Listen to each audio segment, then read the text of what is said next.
Okay, so right now we're going to be showing you how to do the first step in doing our frame parts. We're going to do this to all of our frame parts, which is we're going to check to make sure they're the correct measurement, and then we're going to take them over to the punch press. We're going to punch press them, and then we're going to grind them.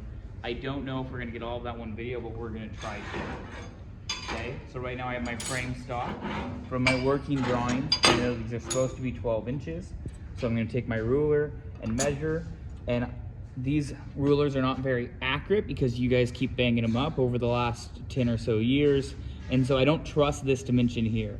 I trust the dimension from here to here, just not on the edge. So I'm gonna do what's called cutting myself an inch, and we can get a little bit closer and we can see that I'm starting at 11 here and I'm measuring over to 1. I can grab a scribe and make a small mark at 1, just like that, and then I'm gonna measure over again, okay?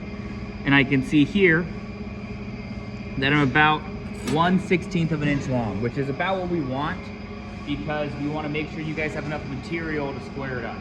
So these are good. Really, the condition only fails if they're too short, okay? Then on my handle parts, I'm going to be checking to see if they're 18 inches. So I'm going to do the same trick. I'm going to come up to an inch. I'm cutting 1 inch from my start right there. Then I'll come over to a known distance. We'll come up to 11. So I did 11. I did 12 minus 1 inch here, minus 1 inch there, which is 10 inches. So now that I know I'm at this distance from here to here is 10, I know I just need to be 8 inches to my next, and I can see right here is 9. So I've got about that much extra, okay, which is about a 16th, which is about what we want. So I can take this over to my grinding wheel and I can grind it up, but I'm going to actually do the punch press first because it'll be a little bit easier. So now I'm going to take this stock over to our punch press and we're going to punch it out.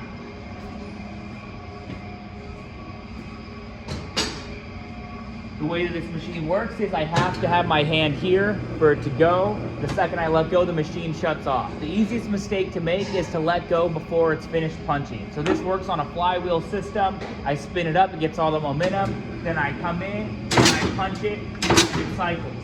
See how it cycles all the way through? It's not a pull, okay? I can pull pretty hard, and it won't cycle, okay? There, it finally cycles, right? Versus a very difficult task. You get it to cycle, okay? It's a punch press, you're meant to punch it. All right, I'm gonna take my stock, I'm gonna put it in my guide here, I'm gonna push it all the way in the back, okay, against that back edge, okay? And I'm going to center it between my two faces here, okay? So not one side or the other, right in the middle, and that'll give you a nice even punch. I'm gonna hold it, I'm gonna give it a sec to warm up, and then I'm gonna punch, boom, just like that, and it cycles through, okay? And I'm left with this. Now I'm going to flip it over and repeat. And we're going to do this to all of our frame parts.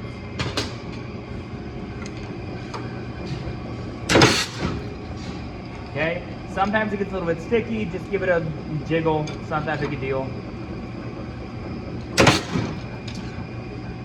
The reason you do this is so that it forces your hands to be completely out of the way.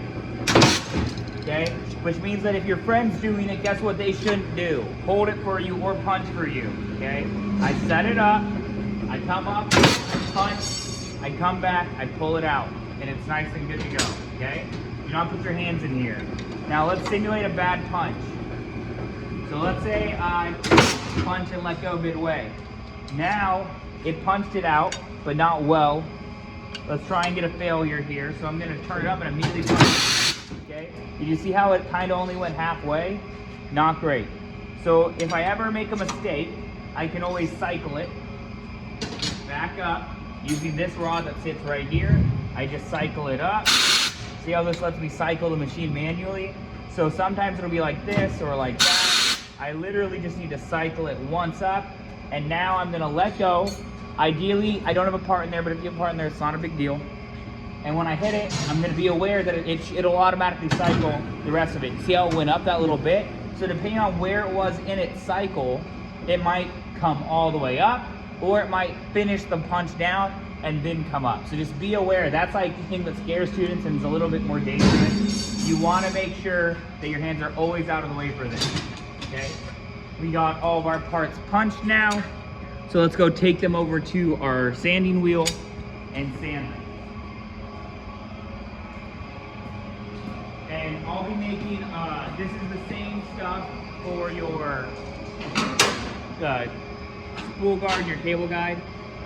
We'll go over and show you how to use the press in a separate video for that. Okay, but the grinding for all of these is exactly the same, so I'm just gonna do it on one part, and then we will probably cut to the next video, okay?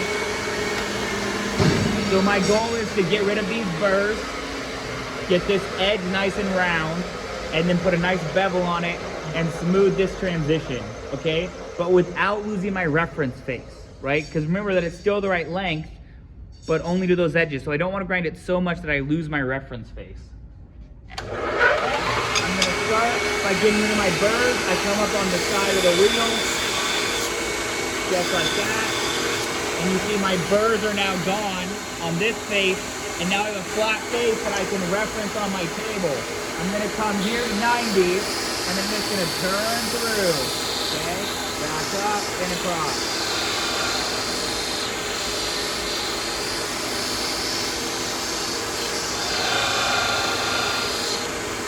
And you see that now I have a nice, clean transition, just like that. Really nice, really easy, okay?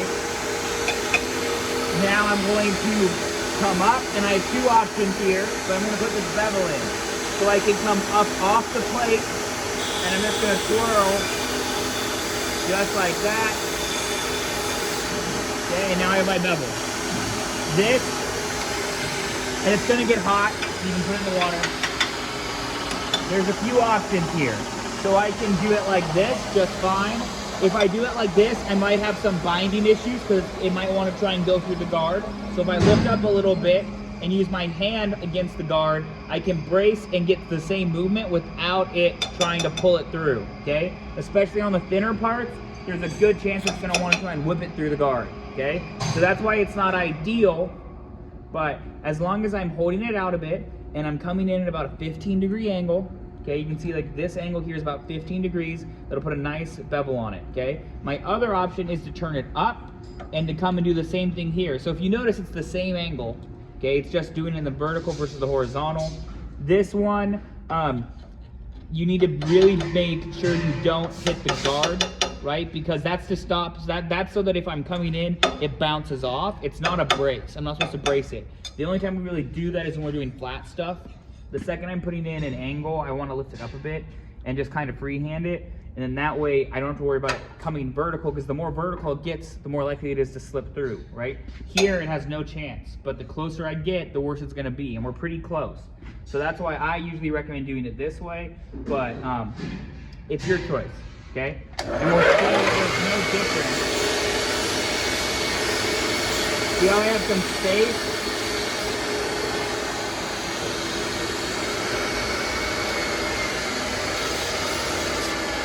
We can see there's no difference between this bevel and this bevel, okay? They look exactly the same.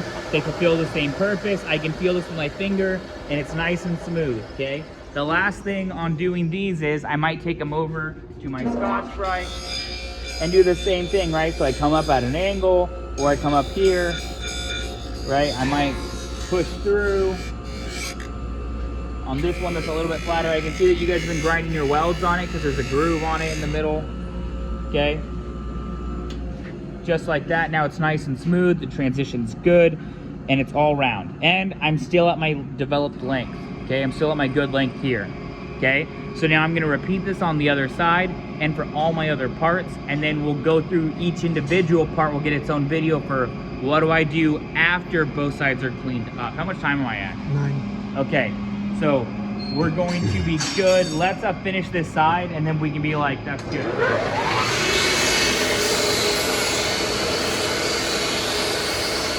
So I have the option here, right? I have the option here to either push or to pull, okay? Either way works, so whichever you feel more comfortable with. Some people get way more like this because they get more control, right, in there, but it's totally up to you. The goal is to, so These are only, they have a maximum aggression to them. They have a maximum grit, okay? So that's how much material it can take off. But however, the minimum grit is how hard I push into it. If I push really softly into it, we can look at the spark difference here. When I push in just barely, you see the spark coming off, right? Versus slowly pushing into it, right? So if I don't want to take a lot off, I just don't push as hard, okay? So I'm rocking my bevel in a nice rocking motion. Hit my other side. More like this, but it's just a nice rocking motion. Okay, just like that. And now this one is done for right now. We're gonna do it to all the other ones, and then every step from now on is gonna be after you've done this. Remember, this is your first step to doing all these parts, is getting them so both sides look like that, okay? I can also measure it again and see if I'm at the right length, and if I'm not at the right length, I can just grind up. I can make a new line. So let's do that. Let's check. 11. That's fine. So we'll check it again and see that I'm pretty dead on at 12. I might be a little bit off, but I can always just come in and make a mark, right, just like that, and then know I need to. Or I can take one of these, one of my jigs, and be like, how much do I need to take off? And be like, that much. Right? And then I can just come up and grind up to that line and do the same thing, okay, to get to the right length. You want to be 12 before you bend it. If you're having trouble getting it in the jig, it's most likely because it's too long by just a little bit. Okay, we'll see you in the next video.